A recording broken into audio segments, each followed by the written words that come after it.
Welcome. I'm Kimberly Henry, and this is Living the Good Life. This is episode 9, where we talk about funding the good life. Hey there, thanks for joining me. I am glad to be with you, and I hope you're having an amazing week, an amazing day. I am enjoying the sunshine that we're having today, in contrast with the snow flurries, ice, and all the good stuff that winter brings. I love all the differences, there's variations in the seasons, and then within the season, especially this year, there's all kinds of varying degrees of weather and scenarios. So life is good. I love it. Some good news on the Living the Good Life front. We've got a couple of new partners on board, and I am super, super excited that we're growing so quickly. Dr. Stephanie Stanfield of MakingShiftsHappen.com helps you shift from surviving into thriving. Dr. Steph's an expert in managing stress and chronic pain, so if you've got that stuff going on, check out Dr. Steph at Making Shifts Happen. And Texas Media TV, because there are so many stories that need to be told. Texas Media TV is a progressive new media network with commercial broadcast production, original programming, and content. And new in development, they have Passion at the Helm, a series profiling business and civic leaders as well as entrepreneurs and those at the top of small organizations who don't simply have a job, but are fueled by their intense passion for what they do. That is such a great fit for this podcast. Texas Media TV. I'll include links to both of those sponsors in our show notes so you can be sure and go out and check them out and support them if you can. When I was growing up, I heard more than once the phrase, money doesn't grow on trees. I've also heard the one, what do you think I am, made of money? And I probably said both of those to my kids as they were growing up, and they're probably repeating the process. Money is kind of central to everything that we do in this current society, and I wanted to take some time to really address that. When we're talking about living the good life, yeah, it does take money. Now, not everything that's good costs money, and there's a lot of good things we can do in our day-to-day that are absolutely free. But if you really want to create the life that you want with time freedom, location freedom, whatever it is that you dream of, money has to be a piece of it. And so we wanted to address how to create that income, the income I call the money fountain that supports you in that lifestyle. That's what we're going to talk about today. You might want to grab a pen and paper. Some of it's pretty basic and some of it's just stuff that you know, but maybe you haven't thought of or thought of in this way. So I wanted to bring it out to you and share my concept of the money fountain and the thing that we call residual income. I have never been very employable. I'm not the best person to work a regular j.o.b. And I know a lot of you are, and that's fine.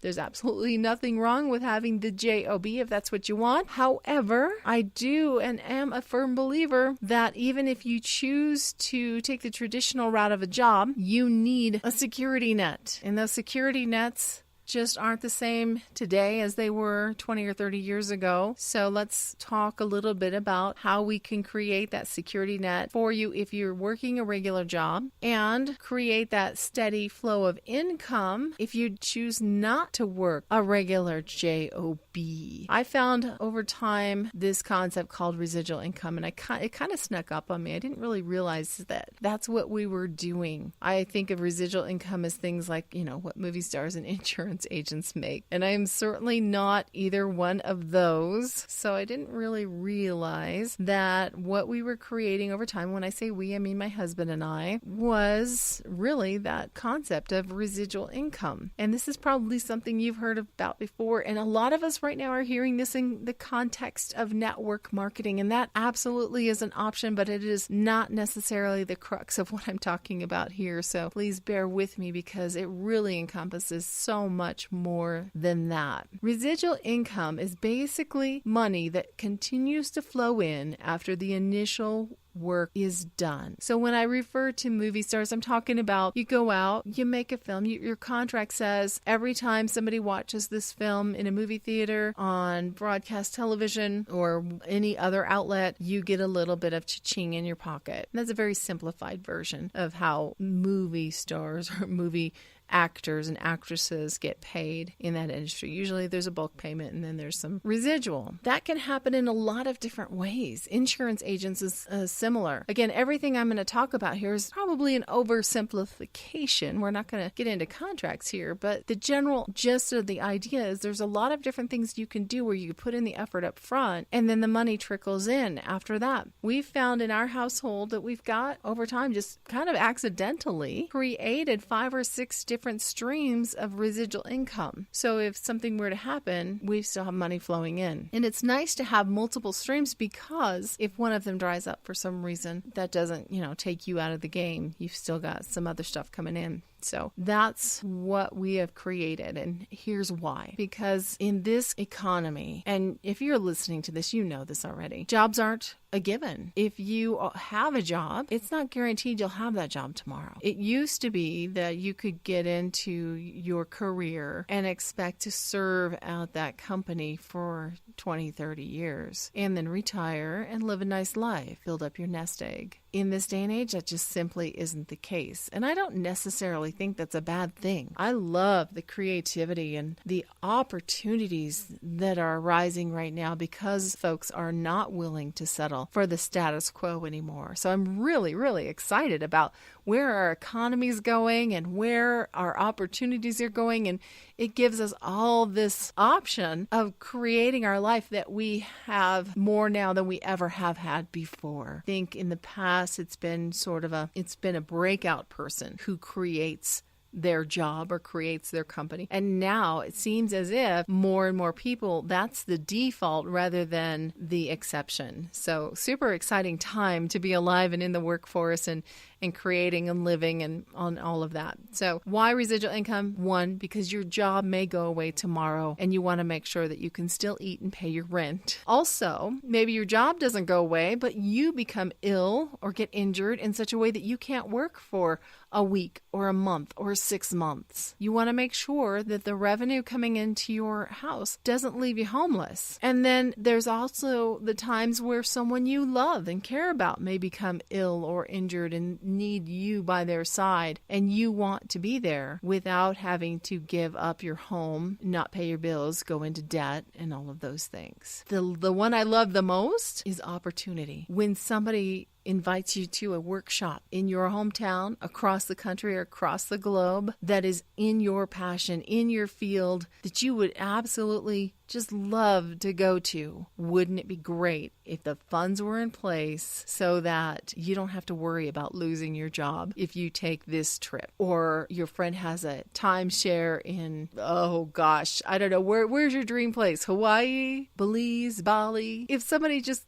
phones you up or texts you or whatever and says, hey, I'm going to Bali next week. I've got an extra bed, extra ticket, extra whatever. Let's make this happen. Wouldn't you love the ability to do that? Or if your kid comes to you and says, hey, I want to take skating lessons or singing lessons, or I want to go on that class field trip and I want you to come with me. Don't we all want the opportunity to be able to do that? Absolutely. So those are some of the great things that residual income can create for you if you really pull the pieces together and work at it. None of this is get rich quick. I want to be very clear about that. So how do you create this mythical residual income? Isn't that for everybody else and not for me? Well, it is for anybody who wants to put a little time and effort into it. And you'll be surprised at some of the creative ways that you can participate. One of the most popular things out there is the stock market or investing. Now, this is not the best way to fund your lifestyle, because if you wanted to make, say, $5,000 a month at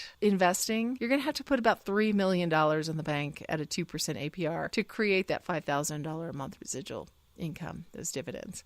Most of us don't have that $3 million in the bank. But what do you have and how do you get started with that? You want to work with an expert. I am not your tax expert. I work with an expert who's done very well for us in the stock market. But if I tried to live off dividends alone, I would probably starve. Audiobooks. This is something that I do. Not everyone is going to go out and record audiobooks, but I will tell you that this is a market that's ripe for those who are right for it. Audiobooks, there are more books out there that need to be narrated than there are narrators to narrate them. So if you've ever thought about it, if this resonates for you as something you'd really like to try or really like to do, then I would encourage you to look into it, because there is real opportunity there in the realm of audiobooks. You can earn residual royalties, or you can earn cash up front. Of course, we're talking about residual income here today. So I would say, if that's what you're trying to create, you want to look at some royalty options, but be careful. Speak with somebody who's already in the field. Learn how to choose the right projects so that you can create an actual stream of income, because there's a lot of duds out there and you don't want to get stuck with those. So, and that goes for any of the things that I'm talking about here.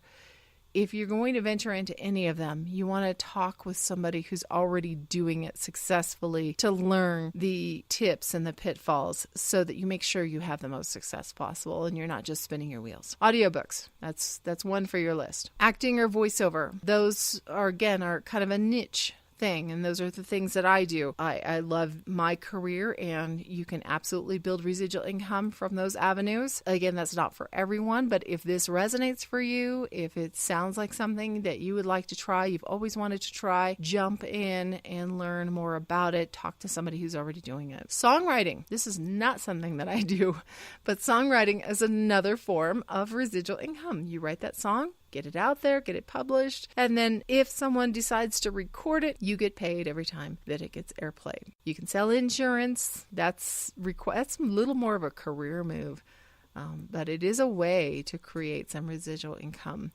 If you get into the insurance game, you'll want to talk with somebody more about the details of that. This next one, rental income. This is something that we do, short and long-term rentals. It's a great investment if you can weather the risks associated with it. So risks are that you buy into real estate and then the market falls out and then you have to carry that loan for the long term. You just want to make sure that you have things in place that you're able to do that. Short-term rental income maybe is a lower barrier to entry for those who already own property. Like if you wanted to do like an Airbnb thing, if you have an HOA, check with your HOA, make sure it's allowed, check with their city to make sure that they don't have ordinances that you need to comply with. And then put that extra bedroom you have, or the mother-in-law suite that you have out there into the pool for Airbnb. And that's a great way to make some residual income as long as you continue booking that. That's gray area as to whether or not you would consider it residual, because it does require effort for every booking,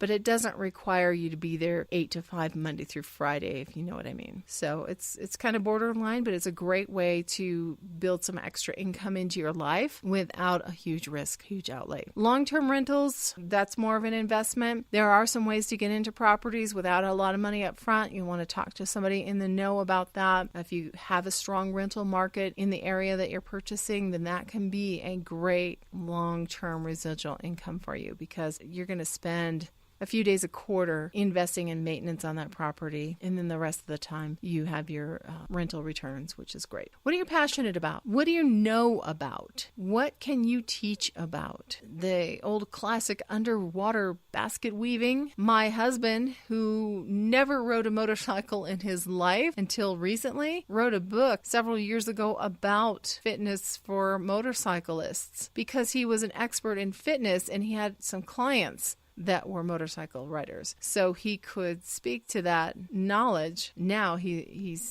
is one, so he has even greater credibility. However, that book just kind of sits there and it sells every once in a while, and he gets some income from that. So a great example of just taking something you know about, and especially if it's something unique, and putting it out there in an ebook or a publication. You can even self-publish in a lot of different ways right now. Of course, Amazon being one of the most well-known ways to self-publish. Get out there, figure out what it is you know about, what's unique, what can you teach on, what do people ask you about all the time? People ask me about technical stuff, and I am certainly not a technical guru, but I know how to do a lot of things in regards to navigating technology for business, and so I do teach on that quite a bit. What is it for you? What do you do well? And just share your knowledge and people will pay. That's probably, unless it's something that really, really strikes a chord, that's not going to give you a consistent, steady month-to-month residual, but it can be a piece of your puzzle. Finally, let's talk about sales and marketing. There's several different ways you can jump into sales and marketing. You can create a product. You can be an inventor. How many of us have thought about some solution to something and thought, oh, that would be a great invention. And then we don't do anything with it. And then a year or two down the road, we see that somebody else did the exact same thing we were talking about. And they're getting the money for that and we're not. That happens in our household all the time because Randy and I are creatives and we both always are seeing all kinds of creative things that we can and should. And gosh, if we just acted on every single one of them, we might have that $3 million to put in the bank. I have on my desk right now I've got a lot of crazy things on my desk, but right now I've got these crazy little pigs. They're like a plastic rubbery thing. And I don't know if they're adorable or creepy, but they come in different colors and they're just these little pig bodies. And instead of a head, they have a cone that they're a phone stand. So that suctions onto the back of your smartphone and then you can stand it up and take a selfie or read a book or whatever you want to do. But not just a phone stand, but a colorful pig-shaped phone stand with a cone for a head. The most ridiculous thing ever. And somebody is making money. What can you create that people will buy, whether it's for a gift or to solve a problem or whatever? If you can tap into that, create the product, get it out there, hopefully find somebody else to market it and sell it for you, then it becomes a real hands-off residual income. But there's also options like Shopify, Etsy, online. You can make your own online store, make it as hands-off as possible. Then that becomes a residual income that you can walk away from for a week or a month or whatever, and the money will still continue to roll in. You can also create things like courses. This is a really low barrier to entry because it costs you almost nothing except for your investment of time. So again, if you know something that you can teach that people want to learn about, then put that together in an e-course, put it up on a website and drive traffic to it, and you can create for yourself a piece of residual income. And you may have purchased these courses, you may have seen others creating these courses and not really understanding that you have it within you as well. And that kind of happened for me, is I didn't see that as something that I could do. But when you start looking into it and when you start understanding that you're the only one that's going to teach a particular subject the way that you teach it. You're the only one that's going to appeal to the audience that you specifically appeal to. So if you want to create a book or a course or something like that, understand that it doesn't matter how many other people are teaching on that subject. As long as you teach it in your own unique way, you can build an audience and create some residual income for yourself. So I absolutely wholeheartedly encourage you to figure out what it is that you want to teach and get that out there. Apps are another thing. If you have a business already or an area of expertise or even just a fun idea, people are making the craziest things into apps and people are buying them, or you can give them out for free and then do advertising within the apps. However you want to do it, or support something that you're offering or selling. We had Paul Wagner on the show a couple of weeks ago talking about creating your purpose or finding your purpose. And one of the tools that he has created is the personality app. I think it's mypersonalityapp.com. So you can go and see what Paul's done. And he helps people do this. This is part of the program that he offers, is to help people build their own apps. So there's folks out there that can help you do that. Fiverr is another great resource, fiverr.com, where you can find folks to help you create the vision of the thing that you're trying to create. So you've got that opportunity out there as well. And then the final thing that you can do is you can align yourself with somebody who has already created a product or service, and you can become the marketing piece for that. So then you earn commissions on sales, if you will. This is something that you want to align yourself with a product or service that you really feel passionate for and that fits in with the other things that you do or that you're known for. Look for a track record here of long-term returning customers. So you want that customer loyalty. You want to know that they're going to come back. I like monthly at least. So I like the customers to be returning on a monthly basis. So you can look at subscription services. I like consumer goods. That's where my efforts go into. You want to make sure that what you're offering is a scalable system. So if you're marketing subscriptions or products, that they're things that folks are using consistently so that when you're adding new clients and new customers to the product or service that you're offering, that you're building your client base rather than replacing it. I think that's really important. And look for something that's low barrier to entry. You don't want to go out and invest a bunch of money in somebody else's company, somebody else's dream. You don't want to buy a bunch of inventory in somebody else's creation and then go out and try and resell that or try and recoup that by selling whatever it is they're offering. Invest in your own dream. So reserve your funds for investing in your own creation, your own dream. If you're going to go out and market and sell for somebody else's product or service, that can be super lucrative, but make sure that you're not putting a large investment into their pockets so that you can go out and sell their products. That would be my advice to you. Make sure you're investing your funds into yourself. That's what we're all about here. We're creating this life, this good life, and we want to make sure that everything that we're putting into it, all these resources, are creating the thing that we want to bring to the world. So we've been talking about building up your own pockets, lining your own pockets, creating your own lifestyle, the things that you want to do. What you also need to include in that is the service that you want to be to the world. So whether it's serving a loved one who's fallen ill and needs your help, or whether it's a passion project that you have for humanity, could be in service of children or homeless or pets or wildlife, or, what is it that drives you? How much better can you support that cause? Building this residual income is about creating the you that you want to be to the fullest extent, making sure that you feel like you have the freedom and the time and the flexibility to serve and create and do what it is that you're finding is your passion or your purpose. Hopefully this little exercise of going through residual income in different ways to realize that for yourself. And I'm sure that I missed many things. There's so many things out there, but I wanted to make sure I hit the ones that I'm working on and some others that I know folks are really benefiting from or that you might be familiar with. So we just went through a fraction of what's out there. Find what it is for you. Make sure that you're not tied to somebody else's idea of what you should be making, that you make sure you're creating your best life. Thanks so much for spending this time with me today. Next week, we'll be having a little more fun and talking about audiobooks and voiceover, and hopefully we'll get him to talk about some of his fun hobbies. My guest on the next episode is Al Kessel, who is a renowned voiceover and audiobook narrator person and somebody I would like to call my friend as well. Okay, so there's some ideas for you to get started on your own path to residual income or the money fountain. Now, I've mentioned some specific companies by name. I want you to know I'm not affiliated with any of those companies, nor am I compensated by any of those companies. They're just some things that I have experience with, so I wanted to throw them out there for your benefit. It's really important that you do your own due diligence.